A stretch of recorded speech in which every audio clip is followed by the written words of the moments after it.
धर्मस्थल तिरुपति के प्रसाद में गाय की चर्बी और मछली का तेल इस्तेमाल करने के मामले को लेकर जहां एक ओर सियासत गरमाई है तो वहीं साधु संतों में नाराजगी भी है।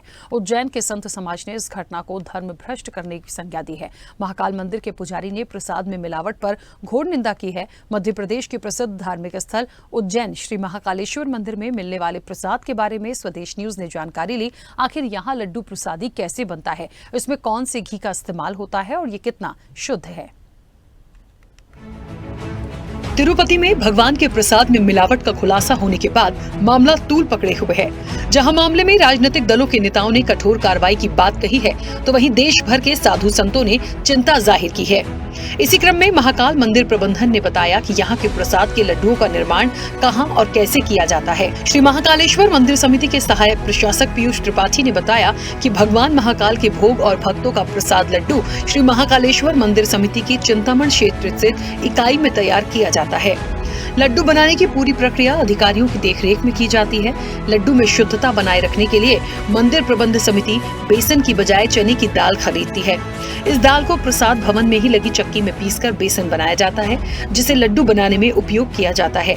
इसके साथ ही लड्डू में रवा, काजू, किशमिश और शक्कर का बूरा भी मिलाया जाता है, जिसे मंदिर समिति जाँच के बाद ही खरीदती है।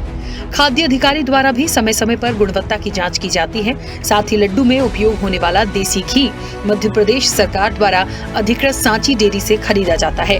जल्द ही उज्जैन विकास प्राधिकार लड्डू प्रसादी निर्माण की नई यूनिट का निर्माण भी करने जा रहा है।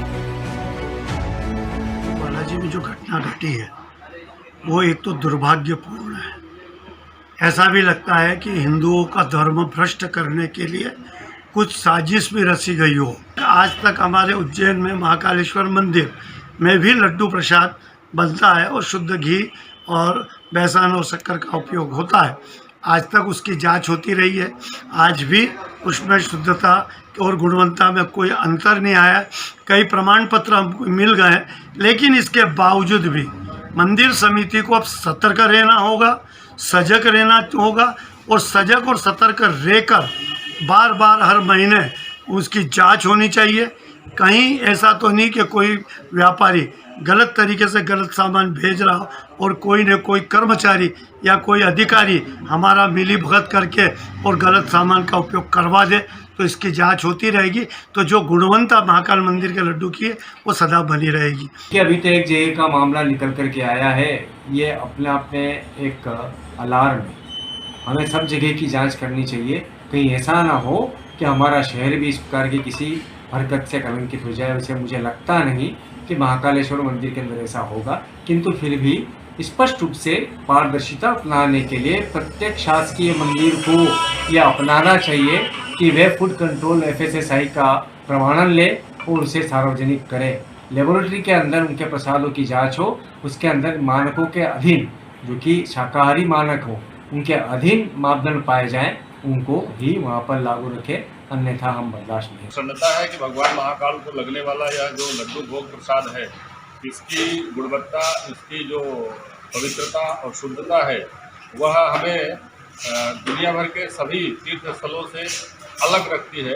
क्योंकि हमारे लड्डू भोग प्रसाद को भारत सरकार ने शुद्धता के लिए पुरस्कृत किया है और सेब भोग प्रसाद का हमें अवार्ड प्राप्त है। इसमें इसके निर्माण की जो प्रक्रिया है वो बहुत ही वैज्ञानिक है, क्योंकि जो सामग्री हम लोग बाजार से लाते हैं उसको खाद्य विभाग के जो हमारे अधिकारी होते हैं जिले के, वो आकर के उसको परीक्षण करते हैं।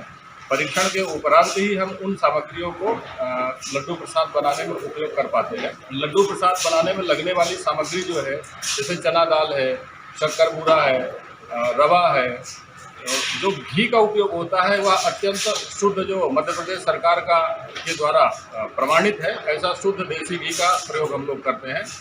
इसके अलावा भी काजू है, किशमिश है, जो हम लोग प्रसाद में मिलाते हैं, इलायची है, वो सभी एक गुणवत्ता पूर्ण रहती है। जब उसके बाद ही हम उसका प्रयोग कर पाते हैं।